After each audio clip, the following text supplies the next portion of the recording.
जितने भी हमारे के यहाँ पेशेंट आते हैं जी तो मुझे मतलब ऐसा फील होता है कि वो पेशेंट नहीं है, मेरे घर के हैं, मेरे अड़ोस पड़ोस के हैं। जी और मुझे मतलब ऐसा लगता है कि मैं उनको काफ़ी दिनों से जानता हूँ और वो मुझसे भी बहुत घुल मिल जाते हैं। हाँ हाँ इस तरह से मैं मतलब एक चिकित्सक उनके साथ करता हूँ, उनके साथ मतलब इस तरह से बर्ताव करता हूँ कि उनको भी नहीं लगता कि हम कहीं मतलब डॉक्टर के पास गए हैं या मतलब एक घरेलू जैसा मतलब उनसे बर्ताव करते हैं। हाँ हाँ और जैसे अभी जितना भी जैसे कोरोना हुआ था तो उसमें भी हम लोग बेहिचक हाँ मतलब निस्वार्थ पेशेंटों के साथ छूना, पेशेंट के साथ अच्छा बर्ताव करना, उनको अच्छा से अच्छा ट्रीटमेंट करना, ये हम लोगों का बिल्कुल। मतलब ये रहा है। उसके बाद अभी हमारे चैनपुर में 1 महीना पहले डेंगू का प्रकोप चला था। जी डेंगू का प्रकोप से बहुत मतलब हमारे यहाँ आस पड़ोस में 4-5 घटनाएं भी हो चुकी है। जी जी तो अब ये थोड़ा सा हम लोग भी मतलब अपने तरफ से सजग थे। पेशेंटों को भी हम लोग हमेशा मोटिवेशनल करते हैं, जी। उनको कैसे रहना है, मच्छरदानी लगाइए, आसपास गंदगी मत फैलने दीजिए, कूड़ा मत फैलाइए। हाँ। और जैसे पानी का जो है वहाँ पे जल जमाव ना होने दीजिए, साफ सफाई रखिए।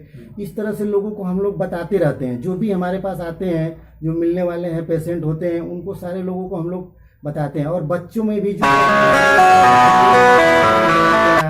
या ठंड लग जाने से फीवर आ जाना, तो बच्चों में भी ये देखने को मिल रहा है। तो उसमें भी हम लोग मतलब अच्छी तरह का इलाज कर रहे हैं, अच्छा से अच्छा। जैसे हमारे पास न्यूमलाइजर मशीन है, तो बच्चों को न्यूमलाइज करके, और उनका मतलब निमोनिया वाले बच्चे हैं या थोड़ा सा कफ हो जाता है, जकड़न हो जाती है, तो इस तरह से हम लोग अच्छा से अच्छा चिकित्सा देने का और अपने तरफ से भरपूर कोशिश रहती है। बिल्कुल। और अच्छा से अच्छा हम लोग चिकित्सा देते हैं। और किसी तरह का किसी पेशेंट के साथ हम लोग भ्रमित नहीं करते हैं, किसी को हम लोग मतलब किसी तरह का वो नहीं करते। जो भी फ्रेंकली बात होता है कि हाँ आपको ये दिक्कत हो गई है, 5 दिन दवा चलाना पड़ेगा, 7 दिन दवा चलाना पड़ेगा, या कुछ ज़्यादा ही आपको कुछ मतलब मेजर प्रॉब्लम है, तो उसको हम लोग रिफ़र भी करते हैं और अच्छा जगह बता के भी भेजते हैं कि हाँ आप सिवान चले जाइए, यहाँ दिखा लीजिए, या आप गोरखपुर चले जाइए, इस चीज़ का वहाँ ट्रीटमेंट बढ़िया हो जाएगा।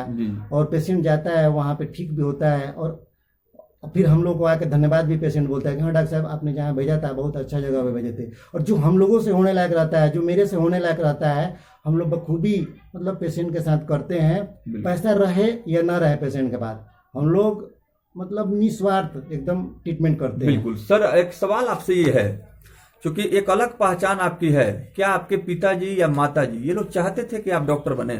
हाँ, मेरे पिताजी की ख्वाहिश थी कि मेरा लड़का डॉक्टर बने। हाँ। मतलब मेरे पिताजी का ख्वाहिश था कि लड़का मेरा वकील बने या डॉक्टर बने। हाँ। तो जिसमें फर्स्ट चॉइस उनका था कि मेरा बेटा डॉक्टर बने। तो मेरे पिताजी कोयलरी में BCCL में, भारत कोकिंग कोल लिमिटेड में सर्विस करते थे। अच्छा अच्छा। जो अभी धनबाद का नाम सुने होंगे, धनबाद बोकारो। जी जी। तो धनबाद में थे, मैं भी वहाँ से ही पढ़ाई किया हूँ। 8वीं तक मैं वहाँ से पढ़ाई किया था। उसके बाद फिर मैं इलाहाबाद अपने भैया के पास चला गया। अच्छा। तो मेरे भैया एयरफोर्स में सर्विस कर रहे थे, अभी भी सर्विस में ही है वो। तो फिर मुझे वहाँ पे वो 9, 10, 11, 12 पढ़वाएं। पढ़ाने के बाद फिर मुझे कानपुर भेज दिए। फिर मैंने वहाँ से मेडिकल का कोर्स किया। और कोर्स करने के बाद फिर मतलब हम आके पब्लिकों को सेवा देना शुरू कर दी। बिल्कुल। देखिए बहुत बहुत धन्यवाद सर कि आप इस कार्यक्रम में शामिल हुए और आपने इतनी सारी जानकारियां दी। चलते चलते आपसे हम एक अहम सवाल पूछना चाहेंगे। जिस प्रकार से हम लोग जागरूकता को लेकर के कार्यक्रम चला रहे हैं, तो डॉक्टर साहब कोरोना में और डेंगू के समय में आपने काफी रिस्क लिया था। हाँ, हम लोग तो कोरोना में क्या बताएं, और मिसाल भी है हमारे अड़ोस पड़ोस से, अगर किसी से भी आप पूछ भी लेंगे हमारे मतलब चैनपुर में कि डॉक्टर ओम प्रकाश जी का क्या योगदान रहा है कोरोना में, या क्लिनिक बंद करके भाग गए, तो आपको मतलब लोग बता देंगे कि हाँ नहीं डॉक्टर साहब भागे नहीं थे। डॉक्टर साहब सुबह 8 बजे से रात को 8 बजे, 9 बजे, 10 बजे रात तक कोरोना काल में पेशेंटों को सेवा किए हैं। किसी तरह का भी कोई बुखार वाला आता था, हाँफ का मरीज, खांसी का, उस समय हम लोग कहीं से कोई डर नहीं था। मुझे बस एक ही चीज़ बुझ रहा था, मतलब कि अगर जैसे कोई फौजी है, कोई आर्मी का जवान जैसे बॉर्डर पे सेवा दे रहा है, तो कभी भी अपने प्रति अगर मतलब वो कसम परेड होता है उनका, तो कसम परेड में कसम खाते हैं कि मैं भारत माता की रक्षा करूंगा। किसी भी परिस्थिति में मैं मतलब अपने भारत माता के साथ गद्दारी नहीं करूंगा। हाँ। या कभी भी मतलब हम अपने से भी एक बार सोच रहे थे कि मान लीजिए आर्मी में कोई गया तो कभी भी ऐसा नहीं होता है कि वो बॉर्डर पे है और अपने अपने जान की रक्षा के लिए कभी ऐसा ना हो कि अपना बंदूक यानी अपना गन फेंक के और दुश्मन को दे कि ना भाई मेरा जान बचा दो, ये तुम गन ले लो। ऐसा नहीं होता है, वो अपना जान निछावर कर देगा लेकिन वहां से हटता नहीं है। बिल्कुल। बस मेरा भी यही दायित्व होता है कि मुझे अगर ईश्वर ने,